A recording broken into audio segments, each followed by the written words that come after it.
Pero eso no tiene que ver nada con el aumento de la criminalidad que ahora reclaman los transportistas y los gremios. Pero ¿cómo que no? Si está poniéndole dificultades, ya el crimen organizado se ha restringido al mínimo posible, se establecen requisitos para los allanamientos que simplemente convierten en un acto ridículo el allanamiento. Muchas gracias, Karen, por la información. Y estaba en nuestros estudios el congresista de Perú Libre, Américo Gonza. Congresista, bienvenido, gracias por estar con nosotros. Se ha cumplido en las últimas horas el primer año de que el señor el dirigente de Perú Libre, Vladimir Cerrón, no puede ser hallado por la justicia por la que es reclamado. ¿Por qué? O sea, ¿por qué Vladimir Cerrón da esa señal que para él una sentencia del Poder Judicial no tiene que ser acatada? Bien, primero para saludar al doctor Vladimir Cerrón, donde sea que se encuentre, a la militancia, a los dirigentes de Perú Libre. Un año de resistencia a una medida injusta de este sistema de injusticia, como él lo llama, ¿no? Entonces no es una sentencia que se ajusta a hechos reales, sino a supuestos de los cuales obviamente hasta enemigos del propio Perú Libre, del propio Vladimir Cerrón, han señalado que es injusto por todos los extremos. Ya, pero si esa fuera la actitud de cada sentenciado en el Perú, porque yo creo, a mí me parece que la sentencia es injusta, entonces no la acato. O sea, esa debería ser la conducta de todos los ciudadanos, entonces. Eso es lo que ustedes le proponen a la sociedad. Si no te gusta la sentencia, no la acatas, simplemente. La ley solo vale, las decisiones judiciales solo valen si a ti te parece bien. Mire, el tema es que el doctor Vladimir Cerrón ya ha sufrido algo similar. Entonces él acató una sentencia cuando lo sacaron de su gobernación, lo destituyeron de salud, donde era médico nombrado, lo sacaron de la docencia universitaria. Después de 4 años le dicen que es inocente. ¿Quién le repara ese daño? Pero además hay que entender el contexto en el cual se da esta sentencia. El doctor Vladimir Cerrón es un político de izquierda popular, la primera fuerza de izquierda popular que existe en el país, que propone cambiar el sistema, y las fuerzas que cuidan el sistema obviamente lo van a atacar. Y eso no ha sucedido solamente con el doctor Vladimir Cerrón, ha sucedido con todos los líderes aquí en el país a nivel mundial que en su tiempo cuestionaron el sistema. Cuando existía el esclavismo, los antiesclavistas eran perseguidos. Acá mismo, sin ir muy lejos, los líderes antes, como el señor que es un ícono, que es estudiado a nivel mundial, Haya de la Torre, fue perseguido. Y entonces no me vamos a decir que es la primera vez en la historia que persigan a un líder político. Es una más, ¿no? Ha cambiado. Pero que yo sepa, nunca Víctor Raúl Haya de la Torre fue acusado por actos de corrupción y fue sentenciado por eso. Él era perseguido clara y abiertamente por razones políticas. No había ninguna otra. Él era un enemigo político al que no querían, es más, lo acusaban hasta de terrorista, pero nunca fue sentenciado por un acto de corrupción, ni mucho menos. Entonces, lo que yo no entiendo es por qué, por ejemplo, Keiko Fujimori le dan prisión preventiva y va a la cárcel de Chorrillos. ¿No les avergüenza esa comparación? Nos avergüenza el sistema de justicia que existe. Pero usted señalaba hace un momento, ¿no?, que el líder que todo el mundo le tiene un gran aprecio, ¿no?, a Haya de la Torre, era juzgado por terrorismo, ¿no?, o acusado. Ahorita ya no te juzgan por terrorismo, pero ahora te juzgan por organización criminal, que ha cambiado de términos, ha cambiado de sistema. Pero es más, antes la dictadura militar te fusilaban. Ahora ha cambiado de modo. Pero ustedes dicen que Vladimir Cerrón es una especie de mártir, de no sé, desde revolucionario. Luego, eso es de revolucionario, usted. Claro. El método ha cambiado, ¿no? Antes los revolucionarios iban a la selva con sus armas, ¿no?, a hacer la guerrilla del campo a la ciudad. En algunos países funcionó, en China tomaron el poder, en Rusia. Ahorita, en una democracia, los métodos han cambiado y en efecto, la práctica ha demostrado que es así. Evo Morales ganó por el voto popular, Rafael Correa en Ecuador por voto popular. Ahora la pelea está en la política. En ese sentido, la persecución ha cambiado de forma, pero el propósito es el mismo, ¿no? Pero lo que yo no entiendo es cómo ustedes dicen todo lo que dicen y sin embargo Vladimir Cerrón está prófugo claramente por la protección del gobierno. Es decir, todas las evidencias que hay de que un vehículo asignado a la protección presidencial estuvo sospechosamente en el lugar donde Vladimir Cerrón estuvo oculto antes de que llegara la policía. Pero eso podemos hablar, por favor, congresista, después de la pausa. Estamos con congresista Américo Gonza de Perú Libre. Con él volvemos. Esto es Exitosa, 95.5 en la FM en Lima, canal 34 Movistar. Regresamos.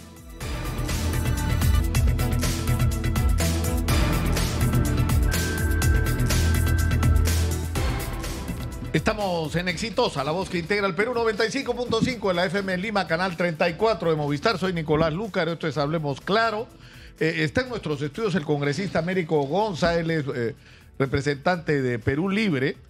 Y él lo que sostiene, se ha cumplido un año de que está prófugo de la justicia el líder de Perú Libre, Vladimir Cerrón.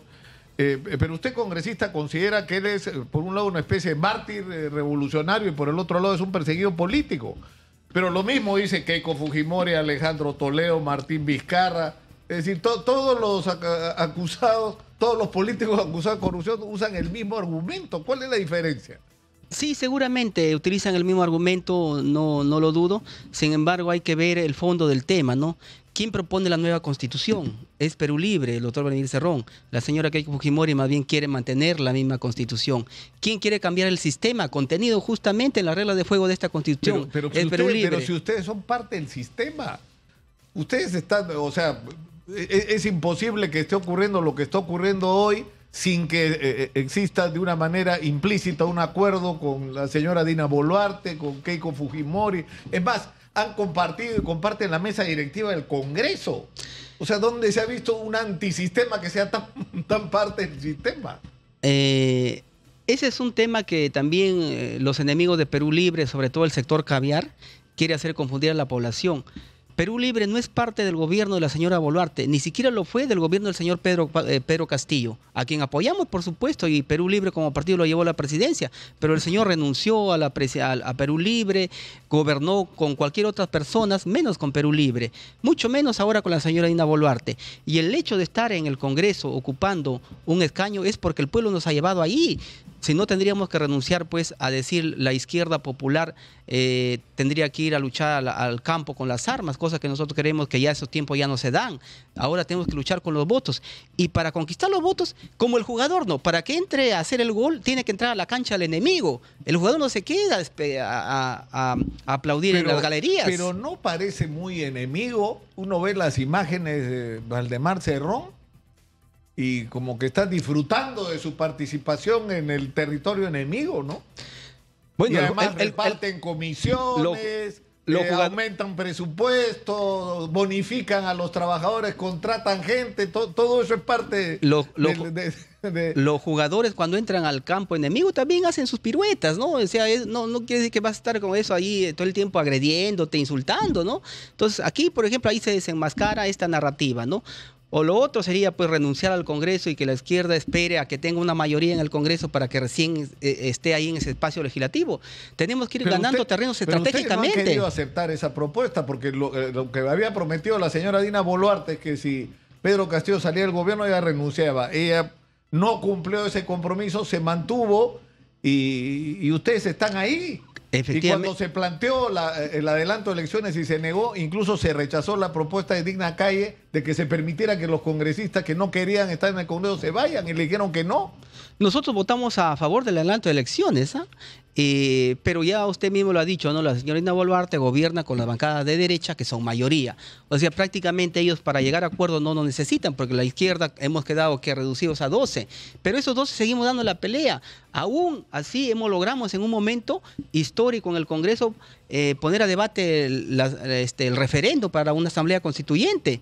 No tenemos los votos, por supuesto, pero ¿qué hemos hecho? Hemos ido ahí a poner nuestra voz en beneficio de esas clases mayoritarias excluidas del sistema que por años han sido relegadas. Nunca en la historia del país ha llegado la izquierda popular que Perú Libre. Ahora usted me va a decir, no, pero han habido gente de izquierda, los juntos, esos son caviares, ellos tienen un discurso de izquierda, pero que en el fondo son la misma novia con diferente vestido, porque ellos reafirman el sistema. El único partido que en la campaña 2021... Pero los caviares, los izquierdistas a los cuales que no son populares, son que izquierdistas pitucos, digamos. Eso. Pero no están en la directiva del Congreso y ustedes sí. Pero, o sea, ustedes están del brazo, con Fuerza Popular, con Alianza para el Progreso, es decir, con todas las otras fuerzas políticas. Y la izquierda a la que ustedes desprecian no está ahí, pero ustedes sí.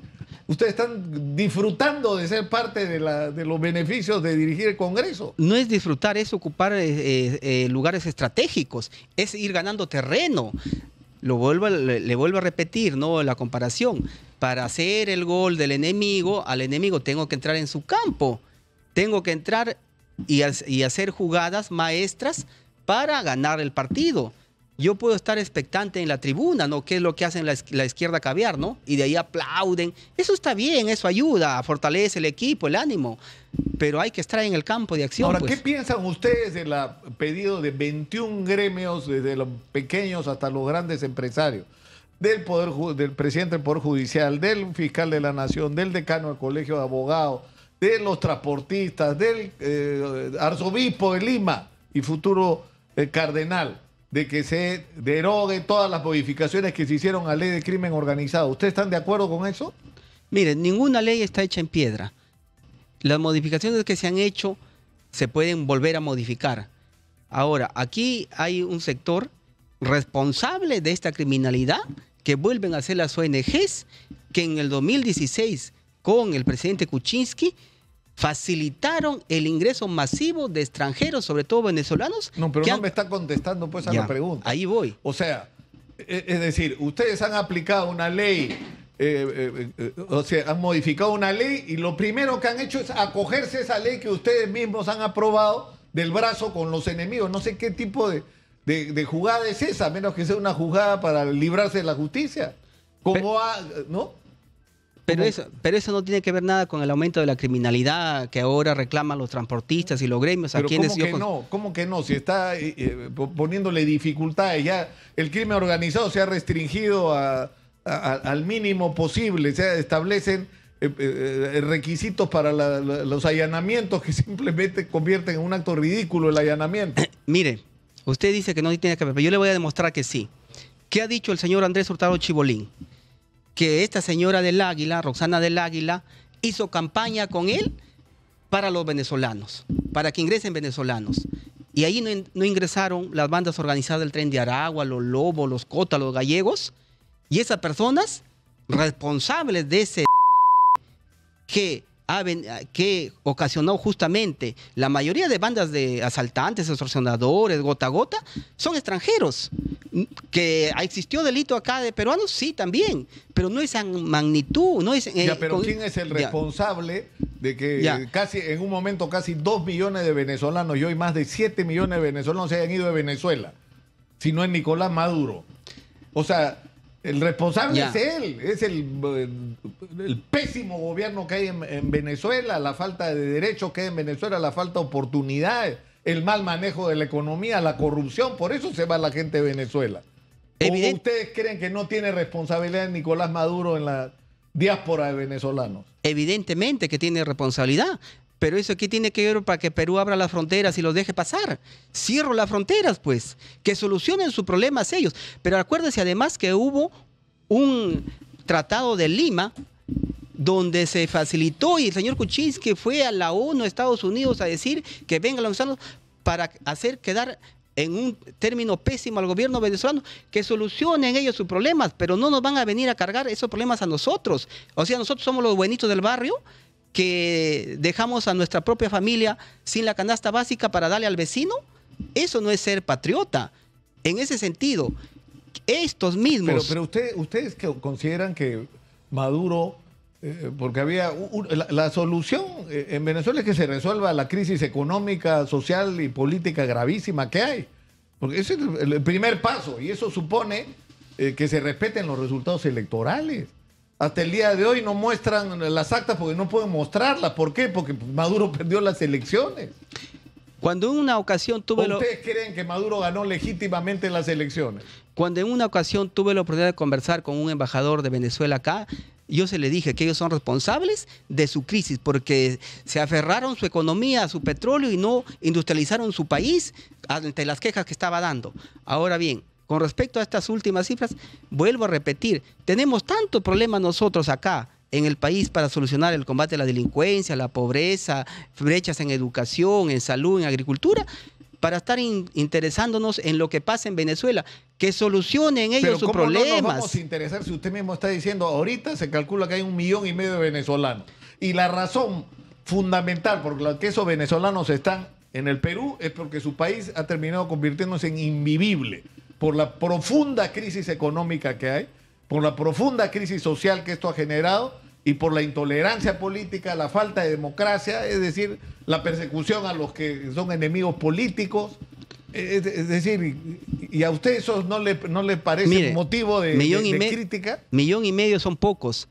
Según los cálculos extraoficiales hay 1 millón formalizados con documentos y 2 millones indocumentados. Esos son los que están causando toda la delincuencia acá. Ahora, entonces, ¿qué hay que hacer según usted? Cerrar las fronteras, a todos los venezolanos. Expulsar a todos los... ¿Yo qué haría? Ahorita en estado de emergencia dispondría que los buses de la policía, del ejército y toda institución que tenga buses, los ponga a disposición, haría una batida con la policía, con migraciones, todo el que está indocumentado, lo dejo por la frontera con Ecuador, por ahí vinieron, por ahí que se regresen, que solucionen su problema. Entonces no me vengan a decir acá, esta misma gente que les dijo, vengan, acá tienen todo. Nosotros hemos recibido muchos pedidos, quejas, por ejemplo, de maestros, que ellos para postular le piden que sustente hasta la partida de nacimiento, sus notas, sus certificados de estudios. Y a los venezolanos, ¿sabe qué le piden? Una declaración jurada. O sea, enemigo de los peruanos. Y el venezolano, amigo. Entonces, ¿usted considera que la solución es expulsar a los venezolanos? Esa sería la solución. Ahí se acaba la raíz el problema. Vamos a meter... pero si no se arreglan los problemas en Venezuela, van a regresar, pues. Mire, cerremos las fronteras, pues, con las Fuerzas Armadas. Es otra propuesta que yo he propuesto: la expulsión, el trabajo obligatorio de los presos, el cierre de la frontera con las Fuerzas Armadas, armas, equipamiento para los serenos, que el ejército salga a ayudar a la policía. Todos esos se oponen. Que las sentencias se cumplan. También que se cumpla, por supuesto, la sentencia justa. Pero no las cumple, pues, los sentencias, ¿no? Como a él no le parece. Pero no vamos a comparar la criminalidad que existe, hechos de sangre, con una persecución política, ¿no? Sin argumentos, ¿no? Un político que usa recursos públicos que deberían cambiarle la vida a la gente para enriquecimiento personal o de su familia o de su entorno, es para mí un criminal igual o peor que los que le hacen daño a una persona. Igual o peor. Yo estoy de acuerdo con usted, pero en el caso del doctor Vladimir Cerrón no se gastó ni un sol. Inventaron con un supuesto argumento de un gasto futuro. Y no, pues, te van a meter a la preso por un futuro cuando sabes que no va a ocurrir. Es decir, como yo dijera, bueno, Concita Gonza sale aquí... Pero una vez más, pues, o sea, por ejemplo, si sentencian a Keiko Fujimori y a Keiko Fujimori le parece que no es correcta su sentencia, entonces ella no tendría que cumplirla. Pero, ¿por qué va a ser válido para Vladimir Cerrón y no va a ser válido para los otros? Hay que ver el fondo del tema, pues, ¿no? En el caso de Odebrecht, yo le traigo aquí, a Odebrecht ellos mismos aceptaron su culpa, porque se convirtieron en cobradores eficaces, que lo primero que tiene que hacer para cogerse a figura es ¿hay algún preso por Odebrecht? Cuando más bien los fiscales, que ahora se dan los héroes, le permitieron que Odebrecht recupere sus inversiones, sus bienes, sus cuentas, y encima le pagaron más de 600 millones de soles. Y no hay ningún preso. El Club de la Construcción igualito. Ahí no le allanaron a Odebrecht ni al Club de la Construcción, no le incautaron ni bienes, ni muebles, ni nada. Pero al doctor Vladimir Cerrón... Pero se parece demasiado el discurso, ¿no le incomoda que el discurso es exactamente el mismo que los abogados de Keiko, los abogados de Toledo, los abogados de todos los políticos acusados de corrupción, los expresidentes?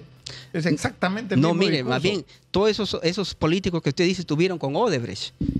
El doctor Vladimir Cerrón... Pero está dando la misma argumentación que usted, pero mire, congresista, lo que ha dicho el futuro cardenal, el arzobispo de Lima. Adelante, por favor. Hay indiferencia hacia los problemas humanos de la gente en nuestro país.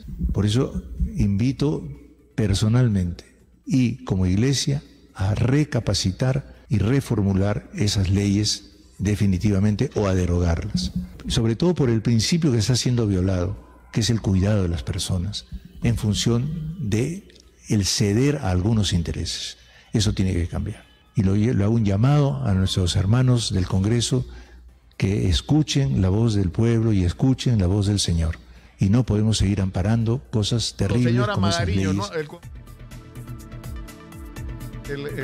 El arzobispo, por favor, si pudiéramos subir el volumen en el estudio y volver a ponerlo para que el congresista lo escuche, si fueran tan amables.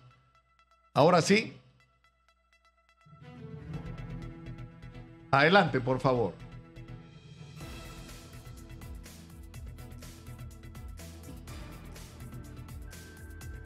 Ahora sí, adelante. Hay indiferencia hacia los problemas humanos de la gente en nuestro país. Por eso invito personalmente y como iglesia a recapacitar y reformular esas leyes definitivamente o a derogarlas. Sobre todo por el principio que está siendo violado, que es el cuidado de las personas, en función de el ceder a algunos intereses. Eso tiene que cambiar. Y lo hago un llamado a nuestros hermanos del Congreso que escuchen la voz del pueblo y escuchen la voz del Señor. Y no podemos seguir amparando cosas terribles como esas leyes. Bueno, más o menos que está diciendo lo que desde la perspectiva suya y de la Iglesia Católica, ¿no es cierto? Los está invocando ustedes a los congresistas a que reflexionen y a que, dice, hacemos un llamado a nuestros hermanos del Congreso que escuchen la voz del pueblo y la voz del Señor. No podemos seguir amparando cosas terribles como esas leyes que están sirviendo de sombrilla, etcétera, ¿no? Bueno, yo soy... O sea, el problema es que hay una amenaza de paro para el día jueves y lo que están pidiendo es que ustedes, congresistas, incluyéndolo a usted, deroguen esa modificación de la ley de crimen organizado. ¿Lo van a hacer o no? Yo soy creyente de Dios y respeto mucho a quienes representan la fe aquí en la tierra, ¿no? En efecto, hay varias propuestas en la Comisión de Justicia, unas para modificar, otras para derogar, y se habrá allí en una mesa técnica, creo que lo más correcto, para llamar a los especialistas, y si hay que corregir, se tendrá que hacer. Sin embargo... Pero ¿qué más especialistas necesitan escuchar si todos han opinado? O sea, digamos, el referente debería ser el Colegio de Abogados de Lima, que además está actuando, yo creo, con una responsabilidad excepcional, porque en cada caso está llamando a los especialistas en el tema sin consideraciones políticas, y cuando hay controversias políticas, escuchando todos los puntos de vista políticos y emitiendo una opinión técnica. Y la opinión técnica del colegio es que esto está mal. Bueno, y esto tiene que ser cambiado. ¿Qué más esperan? Bueno, ya lo dijo un filósofo de la antigua Grecia, ¿no? El ser humano es un animal político, ¿no? Entonces, aquí en todo acto, en toda opinión, hay ahí un margen de política. Sin embargo... Pero congresista, es decir, está claro que esta ley por la que ustedes votaron tenía por objeto que los hermanos Cerrón se acojan a ella para librarse de la justicia. Porque fue lo primero que hicieron. Es más, creo que fueron los primeros que se acogieron a la modificación de la ley. Ese también es otra narrativa falsa. En ningún momento el doctor Cerrón ha pretendido acogerse a esta norma. Ese es totalmente... Pero mire, ve, yo le voy a retomar lo que le decía de la migración extranjera descontrolada que ha generado toda esta delincuencia aquí descomunal. Los mismos que se opusieron a todos estos proyectos que yo le mencioné, que vengo impulsando, ahora quieren responsabilizar a la modificación a la ley de crimen organizado y a la ley de limitativa de derechos en investigaciones preliminares, que tiene 1 mes y medio de todo lo que ha venido ocurriendo. Ese es simplemente querer engañar a la población. Y aquí hay intereses, no de combatir la delincuencia, sino intereses económicos, monetarios de estos grupos que han hecho de la aparente lucha a la criminalidad un negocio redondo, porque a ellos no les conviene luchar contra el crimen, sino más bien... Ya, pero congresista, las preguntas son bien simples. ¿Van a votar ustedes o no porque se derogue la ley que modificó la legislación sobre crimen organizado? ¿Sí o no? Es muy simple. Nosotros iremos a estas convocatorias y ahí plantearemos nuestra postura. no se trata de derogar, se trata de perfeccionar. Y lo que ha hecho esta modificación es cerrar una ventana para poner a trabajar a la Fiscalía y combatir el crimen. Y no como ahorita dejarlo suelto para que si quiere acuse al delincuente y si no, no lo acuse. Si quiere, meto preso a la inocente y todo lo que significa. Ahora, no todos han dicho que está mal. Han salido un montón de juristas. Humberto Abanto, Wilmer Medina, Delgado, Benjen Espinosa, a señalar que esta ley necesitaba ser perfeccionada. Y lo decían desde mucho antes. Y hay hipócritas, ¿ah? Como hay el señor... ¿Sabe cuál es el problema? Que hay opinólogos, especialistas, que deberían presentarse como una persona que conoce el tema, pero que es abogado involucrados en casos de corrupción y que serían beneficiados con esta ley. Eso también habría que decirlo en el momento que hablan, ¿no es cierto?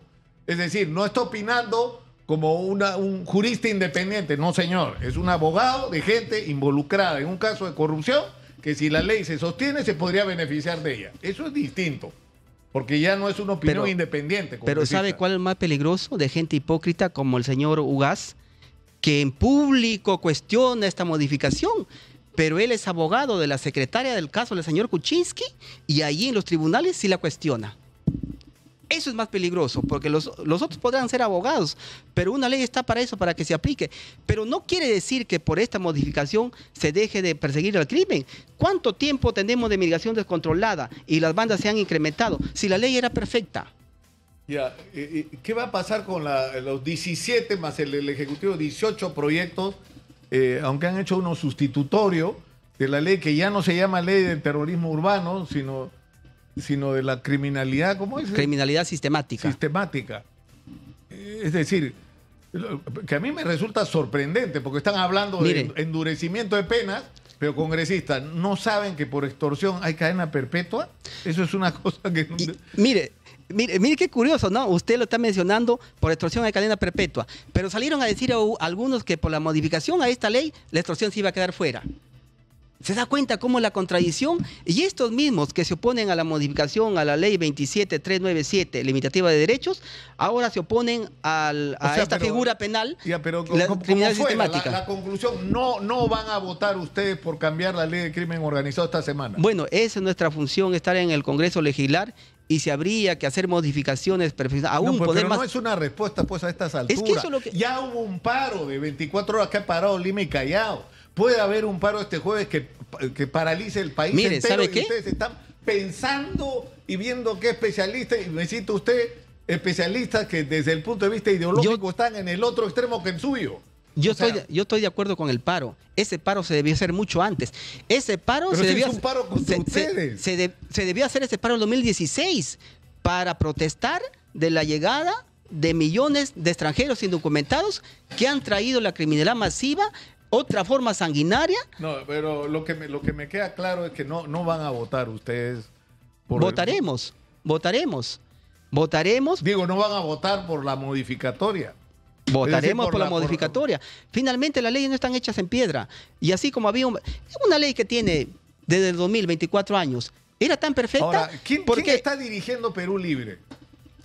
Pero yo le digo, esta ley tiene 24 años. Pero contésteme esa pregunta. ¿Usted se ha comunicado con Vladimir Cerrón en el último año? Ahorita la cabeza visible es el doctor Waldemar Cerrón, ¿no? El secretario interino, secretario general interino. ¿Y qué piensa usted pero usted no ha tenido contacto con Cerrón, ¿o sí? Bueno, el doctor Cerrón se comunica con todos a través de las redes, ¿no? A través del WhatsApp, de las redes sociales. ¿Qué piensa usted del uso del llamado cofre? De que se haya usado, según se presume por las investigaciones, un vehículo de la presidencia de la República para trasladar al señor Cerrón cuando está cercado. Esa es otra mentira de los grupos Caviar, ¿no?